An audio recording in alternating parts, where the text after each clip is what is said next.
일부 예배부터 오래간만에 대면 예배를 드리고 권사님들과 집사님들과 함께 예배 드리고 또 우리 11시 예배 이렇게 함께 하나님께 예배 드릴 수 있도록 허락해 주신 것 감사드리며 하나님 속히 우리를 일상생활으로 돌아가 만남과 나눔과 섬김이 다시 회복되기를 축복합니다.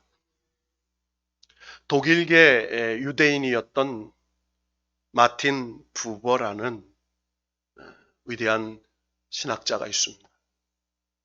그분이 쓴 나와 너라는 책이 있습니다. 이 마틴 부버는 그 책에서 인생에는 반드시 하나님과의 인격적인 만남이 있어야 되고 사람과도 진정한 인격적인 만남이 있어야 한다라고 강조를 했습니다. 우리가 삶을 살아가면서 많은 만남을 갖지요.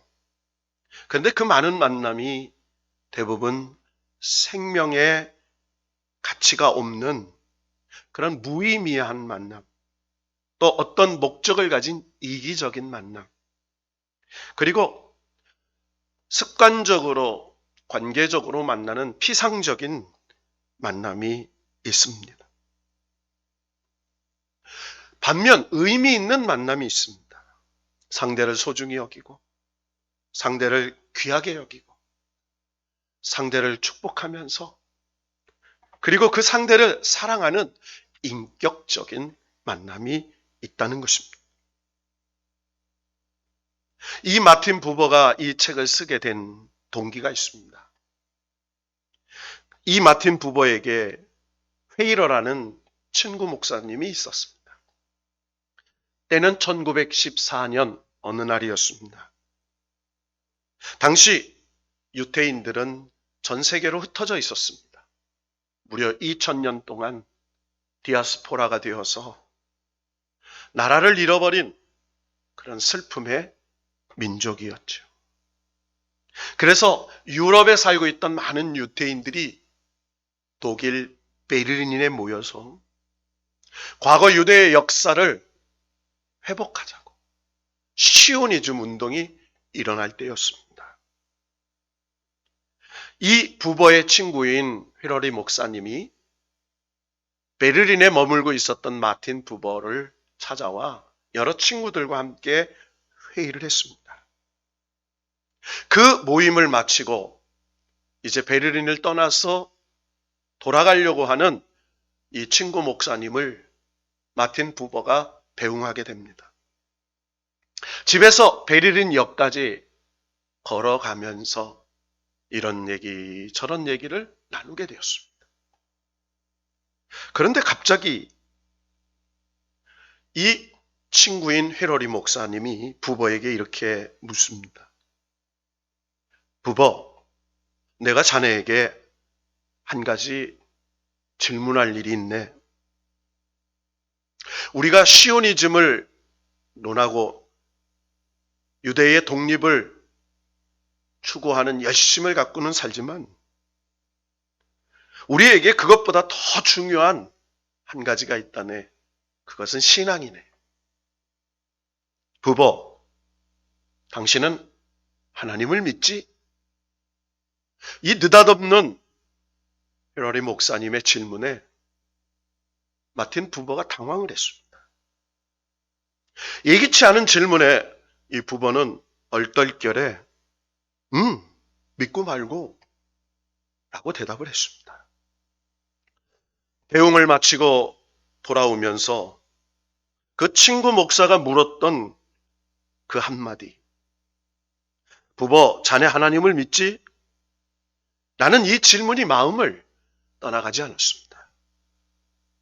그래서 돌아오는 길에 갑자기 길에서 발걸음을 멈춰 섰습니다.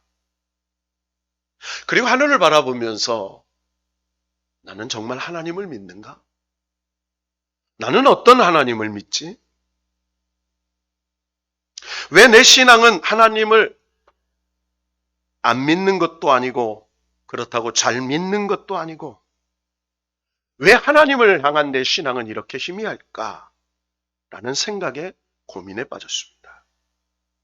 한참을 길거리에 서서 고민을 하고 있는데 섬광같이 스쳐가는 한 가지 생각이 일어났습니다. 나는 지금까지 하나님을 3인칭의 하나님으로 모시고 살았구나.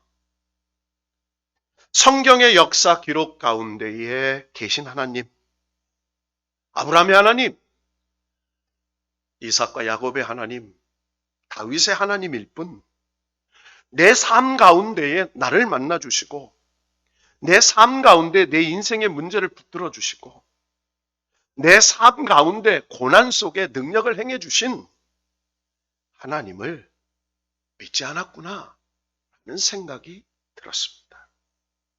이것을 깨달은 마틴 부버가 바로 나와 너라는 책을 썼습니다. 하나님과의 인격적인 만남, 그리고 내 삶에 개입하시고 내가 하나님께 개입되어 있었고 내 인생이 하나님의 섭리 속에 하나님이 책임져 주시는 인생이라는 것을 깨닫고 경험하게 됩니다. 여러분에게 질문 하나 드리겠습니다. 마음속으로 대답을 해보시기 바랍니다. 여러분은 하나님을 믿습니까? 여러분은 하나님을 믿고 인격적인 만남이 있었습니까? 오늘 저와 여러분이 드리는 이 예배가 하나님과 인격적인 만남이 있는, 하나님이 임재하시고 만나주시고 회복시키시고 치료하시고 축복하시는 예배라고 믿습니까? 우리는 이 질문에 깊이 생각하며 신령과 진정으로 드리는 예배가 되어야 할 줄로 믿습니다. 우리 가운데에 신앙의 회색지대를 걷고 있는 사람이 있다면 우리는 이 신앙의 회색지대를 벗어나야 합니다. 하나님이 내 삶에 전혀 관계없는 분이라고 느껴진다면 오늘 이 말씀을 통해서 우리 가운데 계시고 우리 가정 가운데 계시고 내 삶 속에 개입하셔서 나의 모든 것을 이루어 줄 줄로 믿고 확신하는 그 놀라운 은혜가 임하기를 축복합니다. 오늘 빌립보서의 말씀은 사도 바울이 로마 감옥에 갇혔을 때에 쓴 편지입니다. 이 빌립보서는 주제가 기쁨의 서신입니다. 바울이 하나님의 은혜와 하나님이 베풀어 주신 그 삶의 모든 것을 생각해 보니까 너무너무 감사한 거예요. 특별히 빌립보 교인들을 생각해 보니까 그들을 향한 하나님께 감사와 그들을 향한 기쁨의 기도를 드리지 않을 수 없는 감격이 밀려왔습니다. 그래서 자기가 감옥에 갇혔을 때 에바브라 디도를 보내서 옷바라지하고 빌립보 교회를 떠났을 때 그 빌립보 작은 교회가 바울이 가는 곳마다 선교할 수 있도록 선교비를 지원하고 늘 어려운 가운데 있을 때마다 기도로 후원했던 그 빌립보 교인들을 생각하면서 바울은 이 빌립보 기쁨의 서신을 쓰고 있는 것이었습니다. 여러분, 바울이 어떤 사람입니까? 바울은 유일신 유대교의 하나님을 믿던 사람이었습니다. 그는 히브리인 중에 히브리인이요 바리새인 중에 바리새인이요 율법으로는 흠이 없는 자라고 믿었던 사람입니다. 그는 율법의 특심에서 예루살렘 성전을 중심으로 예수 그리스도를 믿는 사람들을 앞장서서 핍박했던 핍박자요, 앞장서서 폭행했던 폭행자요, 앞장서서 예수 그리스도를 믿는 사람을 죽였던 살인자였습니다. 그는 스데반을 돌로 쳐서 죽이는 데 앞장섰습니다. 예루살렘에서 흩어져서 여러 도시로 도망갔던 그리스도인들을 대제사장과 군대를 이끌고 다메섹까지 쫓아가서 그들을 체포해 오려고 했던 그런 열심히 특심한 사람들이었습니다. 그는 군대를 이끌고 저 시리아 다메섹에 피난 갔던 예수 그리스도를 믿는 그리스도인들을 잡으려고 군대를 이끌고 가고 있었습니다. 그러던 그가 다메섹으로 가는 길에서 그렇게 핍박하고 그렇게 조롱하고 멸시하고 박해했던 부활하신 예수 그리스도를 만나게 됩니다. 그렇게 하나님을 대적했다. 그렇게 하나님을 멸시하는 그런 사람들이라고 믿었던 그리스도인들이, 그리고 그렇게 핍박했던 예수 그리스도가 하나님께서 보내신 메시아라는 것을 경험하게 됩니다. 그가 지금까지 생각했던 어리석은 비닐과 같은 육신의 눈, 영적인 눈이 밝아졌어. 예수 그리스도가 하나님의 아들이시고 예수 그리스도가 메시아고 예수 그리스도가 우리를 위하여 십자가에 죽으시고 예수 그리스도가 죽으신 지 사흘 만에 부활하셔서 누구든지 그를 믿으면 영생을 얻는 구원자임을 믿게 되었습니다. 그는 인생이 변화됐습니다. 다메섹 도상에서 인격적으로 부활하신 주님을 만난 후에 그는 아라비아 광야에 가서 하나님의 사람으로 거듭났습니다. 그리고 그의 인생은 예수 그리스도를 핍박했던 자에서 예수 그리스도의 복음을 전하는 자로 바뀌게 됩니다. 안디옥 교회에서 바울을 바나바와 함께 선교사로 파송을 받게 됩니다. 그래서 1차로, 2차로, 3차로 아시아와 여러 지역에 복음을 전합니다. 그러다가 2차 선교 여행을 떠나게 되죠. 그런데 이 2차 선교 여행을 떠날 때가 원만한 선교 여행이 아니었습니다. 사도행전을 읽다 보면 바울과 바나바가 안디옥 교회에 파송을 받아 선교 여행을 떠났다가 도중에 바나바의 조카였던 마가가 너무 힘들다고 돌아가 버립니다. 그 일로 인하여 바울과 바나바가 2차 선교 여행들을 떠날 때에 다툼이 일어나죠. 바나바는 마가가 아직 어려서 그런 일이 있었으니 한 번 더 기회를 줘서 하나님의 일꾼으로 키우자고 권면했습니다. 그러나 열심히 있고 무엇이 분명했던 바울은 마가를 데리고 가면 선교 사역에 지장이 있으니 그를 데리고 갈 수 없다고 강력히 주장했습니다. 바울과 바나바의 의견이 합쳐지지 않았습니다. 결국 그들은 나누어 선교여행을 떠납니다.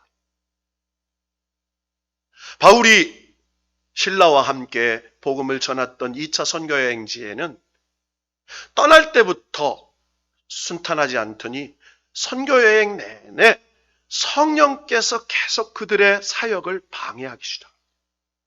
하나님의 복음을 전하려고 떠났습니다. 하나님의 복음을 증거하려고 떠났습니다. 성령님이 역사하셔야 돼요. 그런데 가는 곳마다 성령님이 그들의 발걸음을 막기 시작합니다. 바울이 에베소에서 비두니아 지역으로 복음을 전하러 가려고 합니다. 그런데 성령께서 바울과 실라의 발걸음을 계속 막습니다. 너무 괴롭고 힘들어서 바울이 기도하기 시작했습니다. 하나님, 왜 자꾸 성령께서 우리의 발걸음을 막으십니까? 저 비두니아에 하나님을 모르는 많은 백성이 있습니다. 그곳에 가서 복음을 전할 수 있도록 길을 열어주십시오. 기도하는 중에 환상이 임합니다. 저 멀리 마게도니아 땅에서 한 사람이 손짓을 하면서 건너와 우리를 도우소서, 건너와 우리를 도와주소서, 환상 중에 놀라운 소리를 듣게 됩니다. 이 내용이 사도행전 16장의 내용입니다. 그 환상을 보게 된 바울이 하나님께서 우리의 발걸음이 비두니아가 아니라 저 마게도니아 유럽에 있다는 것을 깨닫게 됩니다. 그래서 드로아에서 배를 타고 사모드라게로 직행하였고 다음날 네아폴리를 거쳐서 유럽의 첫 성인 빌립보 성에 들어가게 됩니다. 여러분, 빌립보 성은 로마에 퇴역한 군인들과 로마의 귀족들이 와서 살았던 휴양지였습니다. 해안의 도시로 번성하였고 그곳에는 로마의 귀족과 군인들 그리고 아프리카에서 끌려온 노예들과 디아스포라인 유대인들이 섞여서 살고 있던 땅이었습니다. 그런데 이 빌립보는 특별히 유대인들이 많지 않았습니다. 유대인들은 10명만 모여도 회당을 갖게 됩니다. 그런데 10가정이 되지 않아서 이 빌립보에는 회당으로 모여서 안식일을 지킬 수 있는 장소가 없었습니다. 바울이 빌립보에서 기도하려고 안식일 날 강가로 한적한 곳을 찾아 헤매는데 강가에서 한 여인을 만납니다. 그 여인은 비단장수 루디아였습니다. 루디아에게 복음을 전하는데 성령이 역사하셨습니다. 여러분, 저와 여러분의 삶에 성령님이 역사할 수 있기를 축원합니다. 바울이 복음을 증거는 했지만 루디아의 마음을 열은 것은 성령님이셨어요. 여러분의 사업터에 하늘의 문이 열리기를 바랍니다. 우리 교회와 우리의 가정과 말씀의 능력으로 하늘이 열리는 역사가 일어나기를 축복합니다. 열려졌어요. 루디아가 복음을 영접했습니다. 그리고 그의 가정에 빌립보 교회를 시작하게 됩니다. 바울이 복음을 전하는데 그 빌립보에 귀신 들려서 점을 치는 여인이 있었습니다. 바울이 복음을 전하러 갈 때마다 뒤를 따라오면서 이렇게 말합니다. 그리스도의 복음을 전하는 자, 구원의 복음을 전하는 자다. 주 예수의 그리스도의 복음을 전하는 자다. 소리치며 따라옵니다. 틀린 말은 아니었습니다. 그러나 바울이 복음을 전하는 그 복음의 사역에 방해를 하고 있었습니다. 참고 참던 바울이 그 귀신 들려 점을 치는 여인을 향하여 이렇게 말합니다. 주 예수의 이름으로 명하노니 귀신아 떠나가라. 여러분, 귀신이 떠나가고 질병이 떠나가고 근심이 떠나가고 환난이 떠나가는 예수의 이름밖에는 없습니다. 우리는 예수의 이름을 사용해야 돼요. 예수를 믿지만 예수의 이름을 사용하지 않을 때가 너무 많아요. 하나님, 내 환난과 근심을 떠나가게 하옵소서. 야베스의 기도처럼 하나님, 내 믿음의 지경을 넓혀 주옵소서. 하나님 역사하옵소서. 예수의 이름으로 선포해야 되는 거예요. 바울의 선포에 귀신 들려 점을 쳤던 그 여종에게서 귀신이 떠나갑니다. 자, 그런데 귀신이 떠나간 건 좋은데 문제가 발생됐어요. 어떤 이에게는 은혜지만 어떤 이에게는 문제가 생기는 거예요. 이 귀신 들려 점쳐서 돈을 벌던 이 여종의 주인들이 바울을 빌립보 관청에 고발을 합니다. 늘 이 점을 쳐서 수입을 갖다 줬는데 자기 생계를 방해한다고 바울과 실라를 고발해서 바울과 실라가 빌립보 감옥에 갇히게 됩니다. 매질을 당했습니다. 고문을 당했습니다. 얼굴과 온몸에 상처와 피가 흘렀습니다. 그것뿐이 아니라 지하 깊은 감옥에 발목에 쇠사슬에 매인 착고에 매여서 감옥에 갇히게 되었습니다. 여러분 생각해 보십시오. 바울과 실라가 한 것은 복음 전하는 것밖에 없었습니다. 그러면 하나님이 역사하시고 하나님이 성령의 환상을 보여서 하나님이 보내셨으면 하나님이 책임져 주셔야 되는데 왜 이 고난과 채찍과 감옥에 갇히는 어려운 일이 생겼을까요? 보통 사람 같으면 이해할 수 없고 불평하고 원망할 수밖에 없는 일이었습니다. 그러나 하나님께서는 선한 일을 시작하신 이가 그리스도 예수의 날까지 주님 오시는 날까지 우리를 구원하시는 날까지 이루실 줄을 확신했던 바울은 그 환난과 어려움 속에 감사와 기쁨의 기도를 드릴 수 있었습니다. 여러분 사도행전에 보면 바울과 실라가 빌립보 감옥에서 찬양과 기도를 감사하였다라는 얘기가 나옵니다. 감옥에서 착고에 매여서 상처는 치료할 수 없는 아픔 중에 그들이 어떻게 기쁨의 찬양과 감사의 기도를 드릴 수 있었을까요? 그 이유는 하나였습니다. 핍박자여, 박해자여, 살인자였던 바울이 하나님의 매임을 받아서 이제는 예수 그리스도 부활의 복음을 전할 수 있는 하나님의 사역자로 쓰임받고 있다는 것을 생각해보니 내가 채찍에 맞은 것도, 내가 고난당한 것도, 내가 감옥에 갇힌 것도 하나님의 은혜였습니다. 그래서 그의 마음에는 세상에서 얻을 수 없는 기쁨이 넘치기 시작했습니다. 세상에서 얻을 수 없는 감격과 은혜가 넘치기 시작했습니다. 그래서 그 감옥에서 바울과 실라는 하나님께 찬양을 올려드렸습니다. 그런데요, 하나님께 찬양과 기도를 드리는 그 중에 역사가 일어났습니다. 여러분, 저와 여러분의 기도 속에, 저와 여러분의 찬양의 감사 속에 하나님의 역사가 일어날 줄로 믿습니다. 옥문이 열렸습니다. 착고가 풀렸습니다. 여러분, 하나님은 매인 것을 풀어주시고, 하나님은 억누른 것을 자유케 하시고, 하나님은 질병을 고쳐주시고, 우리의 근심과 환난을 면하게 하시는 역사가 일어날 줄로 믿습니다. 이제 바울과 실라는 감옥에서 자유인이 될 수 있는 기회가 왔습니다. 그런데 바울과 실라는 그곳을 떠나지 않았습니다. 하나님의 섭리가 진행되고 있다고 믿었습니다. 옥문이 열려서 죄수들이 다 도망간 줄 알았던 간수장이 자결을 하려고 합니다. 그때 바울이 간수장을 향하여 여보시오, 가만히 계시오. 우리는 나가지 않았습니다. 바울의 소리에 깜짝 놀란 간수가 바울과 실라를 보면서 첫마디로 이렇게 말을 합니다. 우리가 어떻게 해야 구원을 얻을 수 있습니까? 그때 바울이 유명한 말을 합니다. 주 예수를 믿으십시오. 그리하면 구원을 얻게 될 것입니다. 주 예수를 믿으십시오. 당신과 당신의 가정에 주 예수의 구원이 이루어질 줄로 믿습니다. 예수를 영접한 그 간수를 통해서, 루디아를 통해서 빌립보 교회가 시작이 되죠. 여러분, 우리는 인생을 살다가 뜻하지 않는 환난을 당할 때가 있습니다. 내가 계획하지 않은 엉뚱한 길로 갈 때가 있습니다. 내가 바라고 원하는 소원한 일이 이루어지지 않을 때가 참 많습니다.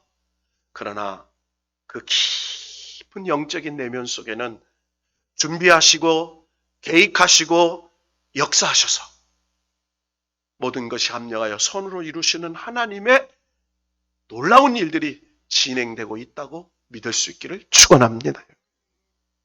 오늘 빌립보서 1장 6절에 보면 바울은 이렇게 고백합니다.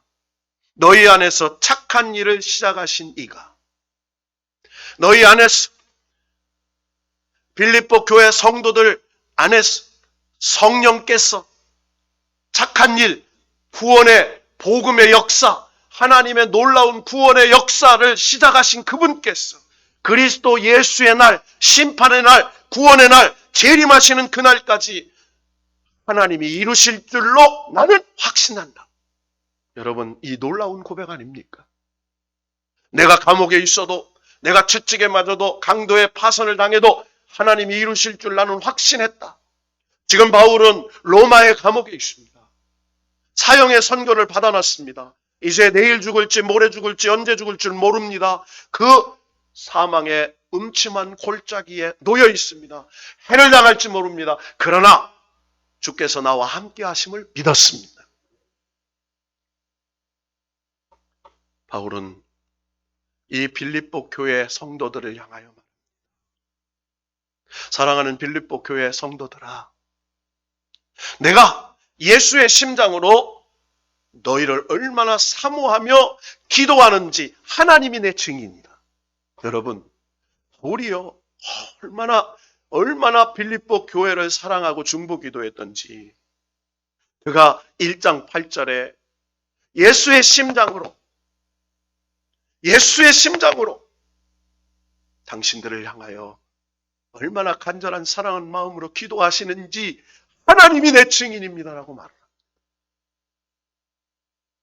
여러분, 잊지 마십시오. 성령께서 저와 여러분의 자녀와 삶을 위해 기도하고 계신 줄로 믿습니다. 성령님이 기도하세요. 그리고 우리가 서로 기도하고 있어요. 저도 여러분을 위해 새벽마다 기도합니다. 여러분의 가정의 자녀들의 이름을 불러가며 기도합니다.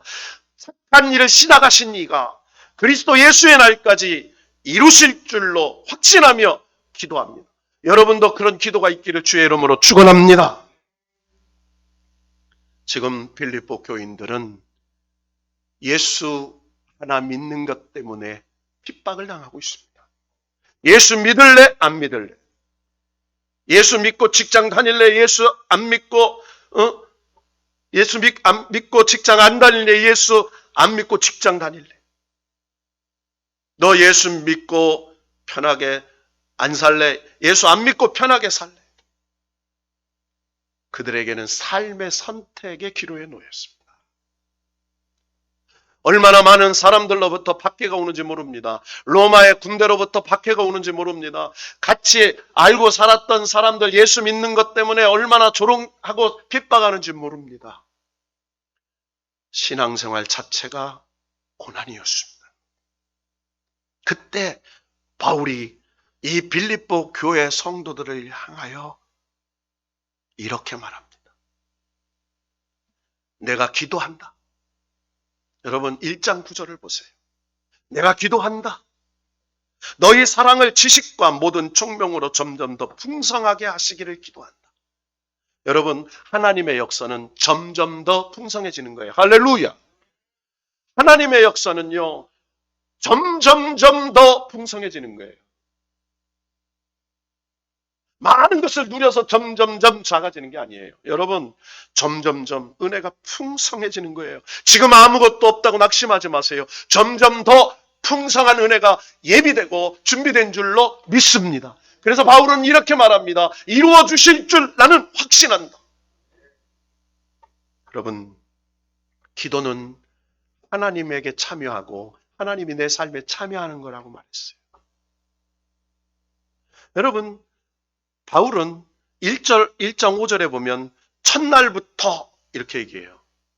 그러니까 바울이 빌립보 교회에 오게 된 것은 바울의 계획이 아니었습니다. 바울의 계획은 비두니아로 가는 것이었습니다. 그러나 하나님께서 바울이 빌립보에 보내신 것은 하나님이 계획하시고 준비하시고 역사하시고 이끌어 오신 거예요.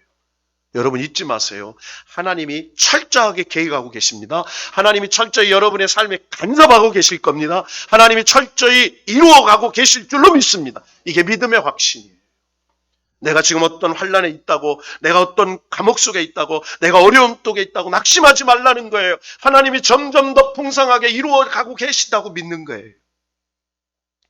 여기에 총명이라는 단어가 나옵니다. 모든 총명으로 이렇게 말해요. 이것은 성령께서 주시는 영적 분별력이에요. 하나님의 뜻이냐 아니냐, 하나님이 원하시는 일이냐 원치 않는 일이냐, 하나님이 기뻐하시는 일이냐 하나님 근심하시는 일이냐, 세상 일이냐 하나님 일이냐, 잘 되는 일이냐 안 되는 일이냐 분별할 수 있는 하나님께서 주시는 총명을 말해요. 그러면서 바울이 그 빌립보 교회에게 이렇게 말합니다. 너희로 지극히 선한 것을 분별하며. 여러분 선의 기준은 하나님 말씀이에요. 여러분 하나님이 선이십니다. 무엇이 옳고 그르는 게 선이 아니에요. 하나님 예수 그리스도가 선이에요. 하나님께서 원하시는 것이 선한 거예요. 그것을 분별하는 총명이 임해야 되는 거예요. 여러분 내가 그런 하나님의 분별하는 총명이 임하면요, 내가 지금 환난 중에 고난 중에 바울이 로마의 감옥에 있어도 하나님께서 살인자요 핍박자였던 그를 순교자로 만드시는 하나님의 계획 속에 영원한 부르심의 상을 위하여 이루어가고 계시다고 바울은 확신하고 있는 거예요. 그 확신이 빌립보 교인들에게 부어지기를 간청하고 있는 겁니다. 신앙은 그런 것이, 이 땅에서 잠깐 잘 먹고 잘 살고 그렇게 사는 게 아니고, 이 땅에 하나님께서 내 믿음의 그릇을 보시고 맡겨주셔서 하나님이 원하시는 것을 마음껏 헌신하고 마음껏 준비하고 내 대대로 하나님의 역사가 이루어나서 하나님의 부르심의 상을 이루어가는 믿음의 명문 가문을 이루기를 원하신다는 것이죠. 가장 중요한 단어가 다시 한번 등장합니다. 10절에 보면 진실하며 허물 없이 그리스도 날까지 이루고 이렇게 말해요. 자, 6절에 보면 그리스도 예수의 날이라고 말했습니다. 10절에는 그리스도의 날이라고 말했습니다. 예수 그리스도. 그리스도는 예수. 그러니까 재림하신 그 예수가 이 땅에 하나님의 나라를 회복해서 우리를 완전히 성화시켜서 고통도 괴로움도 없는 하나님의 영원한 나라를 회복하실 그때까지 이렇게 말해요. 자, 그러면서 아주 유명한 바울의 약속을, 하나님의 약속을 증거해 줍니다. 우리 11절에 읽고 말씀을 정리하겠습니다. 다 같이 읽습니다. 시작. 예수 그리스도로 말미암아 의의 열매가 가득하여 하나님의 영광과 찬송이 되기를 원하노라. 할렐루야! 할렐루야! 우리 예수비전교회에 의의 열매가 풍성하기를 축복합니다. 우리 예수비전교회 성령의 열매가 풍성하기를 축원합니다. 여러분, 성령의 열매는요, 우리가 너무는 희락과 온유와 충성과 이런 영적인 거예요. 의의 열매는 믿음의 열매를 말합니다.